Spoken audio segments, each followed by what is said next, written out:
एक सिंपल सा सवाल मैं आपसे पूछना चाहता हूँ, कभी ऐसा हुआ है कि आप मूवी या वेब सीरीज देख रहे हो और वॉल्यूम को 60-70 तक बढ़ाना पड़ता है और फिर भी ना डायलॉग प्रॉपर्ली समझ नहीं आते, या फिर एक्शन सीन चल रहा होता है तो अचानक से वॉइस बहुत ज़्यादा लाउड हो जाती है, लेकिन नॉर्मल कन्वर्सेशन के टाइम पे लगता है कि स्पीकर में जान ही नहीं है। और हॉनेस्टली ये प्रॉब्लम सिर्फ बजट टीवीज में नहीं होती।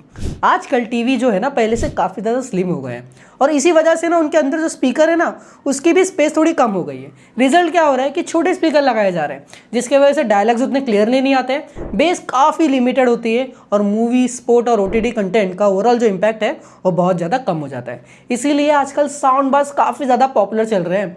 एक सिंपल सेटअप रहता है, कम वायरिंग लगती है, कम स्पेस खाते हैं और टीवी के स्पीकर के कंपैरिजन में काफ़ी बेटर आपको ऑडियो एक्सपीरियंस देते हैं। लेकिन प्रॉब्लम यहाँ आती है ना कि हर साउंड बार का जो साउंड कैरेक्टर है ना वो अलग होता है। कोई बेस पर ज़्यादा फोकस करता है, कोई वोकल्स और डायलॉग्स को बेटर हैंडल करता है, और कुछ प्रोडक्ट्स ऐसे भी होते हैं जो स्पेसिफिकेशन में तो काफ़ी स्ट्रॉन्ग लगते हैं लेकिन यूज़ करने के बाद उतना वाव फैक्टर फील नहीं होता। इसीलिए आज की वीडियो में ना हम सिर्फ स्पेसिफिकेशन की बात नहीं करेंगे, हम देखेंगे कि रियल वर्ल्ड यूसेज में कौन सी साउंड बार किस टाइप के यूजर्स के लिए बेटर ऑप्शन है, और अगर आपका बजट 5,000 तक का है तो कौन से मॉडल जेन्युइनली वर्थ कंसिडरिंग है। रिकमेंडेशन स्टार्ट करने से पहले ना एक छोटी सी बाइंग टिप आपको दे देता हूँ। सबसे पहले भाई वोटेज के पीछे ब्लाइंडली मत भागिए। अगर कोई साउंड बार ज़्यादा वोटेज क्लेम करती है तो इसका हमेशा मतलब बेटर साउंड क्वालिटी नहीं होता।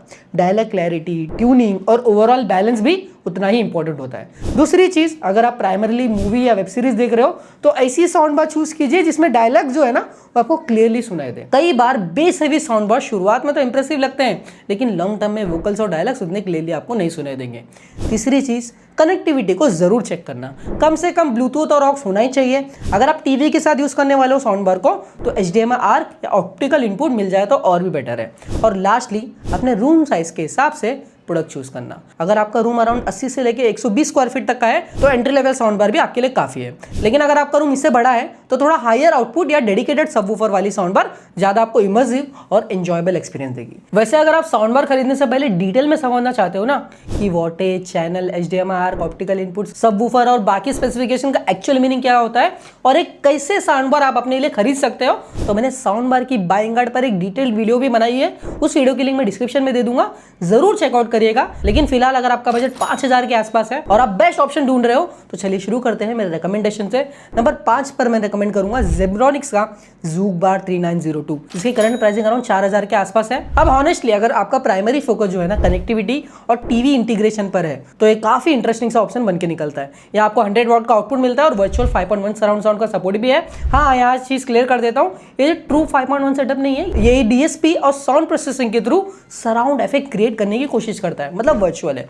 लेकिन जो चीज मुझे इस साउंड बार की सबसे ज्यादा पसंद आती है ना वो इसका है कनेक्टिविटी का पैकेज। इस प्राइस सेगमेंट में आपको मिलता है HDMI ARC, optical input, USB, aux और ब्लूटूथ 5.0 सब कुछ एक ही प्रोडक्ट में मिलना काफी अच्छी बात है। वो भी प्राइस पॉइंट के हिसाब से सिर्फ 4,000 का ही है। साथ ही वॉल माउंट सपोर्ट भी दिया गया है और सेटअप करना भी काफी इजी रहता है। बेस के लिए यहाँ पे 4.46 इंच का सबवूफर ड्राइवर है जो मूवीज और कैजुअल मूवी लिसनिंग के लिए decent low end response provide करता है। मुझे लगता है ना ये उन यूजर के लिए बेस्ट रहेगा जो टीवी के साथ मैक्सिमम कनेक्टिविटी ऑप्शन चाहते हो और एक हैसल फ्री सेटअप करना पसंद करते हैं। लिंक मैंने दे दी डिस्क्रिप्शन में, प्रोडक्ट को भी यहाँ पे कर दिया है फीचर। नंबर 4 पे यहाँ पे आपको रिकमेंड करूंगा बोट की तरफ से आने वाले Avante 2.1 1200, जिसकी प्राइसिंग अराउंड 4,800 के आसपास है। ये एक 2.1 चैनल साउंड बार है जो 120 वॉट की टोटल RMS पावर आउटपुट के साथ आता है और यहाँ पे आपको एक डेडिकेटेड वाइड सबवूफर भी देता है। कनेक्टिविटी की बात करें तो यहाँ पे आपको ब्लूटूथ 5.4 दिया है जो इस लिस्ट की न्यूअर ब्लूटूथ इंप्लीमेंटेशन में से एक है। साथ ही HDMI ARC, optical input, USB और ऑक्स सपोर्ट सब कुछ मिल जाता है। बोट ने यहाँ पे आपको 4 डेडिकेटेड EQ मोड्स भी दिए हैं, म्यूजिक, मूवी, न्यूज और 3D मोड, जो आप अपने प्रेफरेंस के हिसाब से सेट करके एंजॉय कर सकते हो। ये फीचर ना प्रैक्टिकली क्योंकि डिफरेंट कंटेंट के हिसाब से साउंड प्रोफाइल को क्विकली स्विच किया जा सकता है और इसको एंजॉय किया जा सकता है। बेस और ट्रेबल कंट्रोल भी दिए गए हैं जो इस प्राइस सेगमेंट में काफी ज्यादा यूजफुल एडिशन है। अब साउंड क्वालिटी की बात करें तो ये sound bar base heavy side पे ट्यून की गई लगती है। मूवी और बॉलीवुड सॉन्ग में इंपैक्ट ना आपको क्लियरली दिखेगा, लेकिन अगर आप बहुत ज्यादा डायलॉग फोकस कंटेंट देखते हो तो मुझे लगता है कि कुछ दूसरे ऑप्शन है जो वोकल्स को थोड़ा बेटर हैंडल करते हैं। अगर आपका रूम साइज रफली 80 से लेके 120 स्क्वायर फीट के बीच है और आपको एक बैलेंस फीचर पैकेज के साथ डेडिकेटेड सबवूफर चाहिए तो डेफिनेटली कंसिडर करने लायक ऑप्शन है। लिंक आपको डिस्क्रिप्शन में देखने मिल जाएगा, प्रोडक्ट को भी यहाँ पे कर दिया है फीचर। नंबर 3 पे यहाँ पे मैं आपको रिकमेंड करने वाला हूँ गोवा की तरफ से आने वाले गो सराउंड 750 प्रो मैक्स। और ऑनेस्टली यहाँ से लिस्ट ना काफी इंटरेस्टिंग होना स्टार्ट हो जाती है। ये एक 2.1 चैनल साउंड बार है जो 160 वॉट की पीक आउटपुट के साथ आता है। यहाँ आपको 2 2.25 इंच के ड्राइवर्स मिलते हैं साउंड बार में और एक डेडिकेटेड 5.25 इंच की वाइड सबवूफर मिलती है। अब रियल वर्ल्ड एक्सपीरियंस में सबवूफर साइज ना काफी ज्यादा मैटर करता है, जितना ज्यादा होगा साइज उतना आपको बेस इंपैक्ट मिलेगा। इसी वजह से ये मॉडल ना बेस रिप्रोडक्शन के मामले में काफी आपको पंची और स्ट्रॉन्ग फील लाके देगा। मूवी, एक्शन सीक्वेंस और बेस हैवी म्यूजिक में ये सिस्टम काफी इंजॉयबल एक्सपीरियंस क्रिएट करता है। साउंड बार जो है ना डीएसपी एनेबल्ड है, 3D सराउंड प्रोसेसिंग के साथ आता है और कंपनी ने यहाँ पे आपको 5 EQ मोड भी दिए हैं, पॉप, रॉक, जैज, क्लासिक और कंट्री। कनेक्टिविटी की अगर मैं बात करूं तो HDMI, ऑक्स, USB और ब्लूटूथ की 5.3 वर्जन की सपोर्ट मिल जाती है। मुझे पर्सनली इसका रिमोट इंप्लीमेंटेशन भी ना काफी ज्यादा पसंद आया, क्योंकि यहाँ आपको बेस, ट्रेबल और वॉल्यूम को इंडिपेंडेंटली आप रिमोट के थ्रू कंट्रोल कर सकते हो। अगर आपका रूम साइज देखो 100 से लेकर 150 स्क्वायर फीट है और आपको पावरफुल बेस के साथ मूवी और म्यूजिक एंजॉय करना है तो ये एक solid value for money option बन जाता है। लिंक मैंने दे दी डिस्क्रिप्शन में, प्रोडक्ट को यहाँ पे कर दिया फीचर। बढ़ते हैं अपने टॉप 2 के तरफ। नंबर 2 पे यहाँ पे मैं आपको रिकमेंड करने वाला हूँ गोवा की तरफ से आने वाले गो सराउंड 900। और हॉनेस्टली अगर इस लिस्ट में सबसे बेस्ट फोकस साउंड बार आप ढूंढ रहे हो ना तो ये मॉडल आपको काफी अट्रैक्ट कर सकता है। ये भी 2.1 चैनल का साउंड बार है जो 200 वाट के पीक आउटपुट के साथ आता है। सबसे बड़ा हाईलाइट इसमें ये है ना कि इसका जो सबवूफर है ना वो 6.5 इंच का है और सिर्फ सबवूफर ही नहीं, इस साउंड बार के अंदर आपको 4 अलग अलग ड्राइवर देखने मिल जाते हैं 2.25 इंच के। इस कॉम्बिनेशन की वजह से सिस्टम जो है ना काफी ज्यादा सराउंड रूम फीलिंग और एनर्जेटिक साउंड प्रोड्यूस करता है। DSP enabled 3D sound support भी दिया गया है, बेस और ट्रेबल कंट्रोल मिलते हैं, मल्टीपल EQ मोड भी अवेलेबल है, LED डिस्प्ले भी दिया गया है जो प्रीमियम फील ऐड करता है। कनेक्टिविटी के लिए यहाँ पे आपको ब्लूटूथ 5.3, HDMI, USB और ऑक्स सपोर्ट सब कुछ दिया गया है। अगर आप बॉलीवुड म्यूजिक ज्यादा सुनते हो, एक्शन मूवी देखते हो या सिंपली ऐसी साउंड बार चाहते हो ना जो रूम में ना प्रेजेंस फील करवाए तो ये मॉडल डेफिनेटली शॉट करने लायक है। मेरे हिसाब से मैं बोलूंगा 120 से लेकर 180 स्क्वायर फीट तक का भी अगर रूम है ना तो ये कंफर्टेबली सफिशिएंट रहेगी और बेस लेवल के लिए तो ये पूरी लिस्ट में सबसे एक्साइटिंग ऑप्शन है। लिंक मैंने दे दी डिस्क्रिप्शन में, प्रोडक्ट को यहाँ पे कर दिया फीचर। फाइनली बढ़ते हैं अपने नंबर 1 पोजीशन पे, तो यहाँ मैं रैंक करूंगा मीवी की तरफ से आने वाले फोर्ड सोनिक 400 और इसकी सबसे बड़ी वजह है इसका ओवरऑल कॉन्फ़िगरेशन।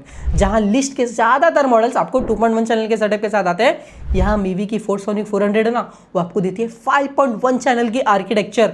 यहाँ आपको कंपनी 400 वॉट के आउटपुट क्लेम करती है, लेकिन हॉनेस्टली मैं इस प्रोडक्ट को ना रिकमेंड करने की वजह सिर्फ ये 400 वॉट का नंबर नहीं, मेरे लिए ज्यादा इंपॉर्टेंट हो जाता है 5.1 चैनल का इंप्लीमेंटेशन। सिस्टम में यहाँ पे आपको 2 full range driver, 2 dedicated satellite speaker और एक एक्सटर्नल सबवूफर, सारी चीजें मिलती है जो मूवी और OTT कंटेंट के लिए ज्यादा इमर्सिव एक्सपीरियंस क्रिएट करती है। ब्लूटूथ 5.3 का सपोर्ट मिलता है, HDMI, ऑप्टिकल इनपुट, USB और ऑक्स सबकी कनेक्टिविटी आपको देखने मिल जाएगी। साथ ही म्यूजिक, मूवी, न्यूज और स्पोर्ट जैसे EQ मोड भी दिए गए हैं। डिजाइन भी देखोगे ना काफी ज्यादा प्रीमियम लगता है thanks to the metallic mesh finish और पूरा सिस्टम इंडिया में डिजाइन है और मैन्युफैक्चर तो मेड इन इंडिया ही है, तो जरूर से मैं रिकमेंड करूंगा। अगर आपका प्राइमरी इश्यूज देखो ना नेटफ्लिक्स है, प्राइम वीडियो ज्यादा देखते हो, हॉटस्टार स्पोर्ट्स और मूवीज अगर आप ज्यादा देखते हो तो मेरे हिसाब से लिस्ट का सबसे कंप्लीट पैकेज है। हाँ मैं फिर भी कहूंगा कि सिर्फ 400 वॉट मार्केटिंग नंबर देख के डिसीजन मत लेना, लेकिन ओवरऑल जो फीचर सेट है, कनेक्टिविटी पैकेज और जो 5.1 चैनल का आर्किटेक्चर है, इसी वजह से ये मेरी लिस्ट की नंबर 1 रिकमेंडेशन बन के निकलती है। लिंक मैंने दे दी डिस्क्रिप्शन में, प्रोडक्ट को भी यहाँ पे कर दिया फीचर।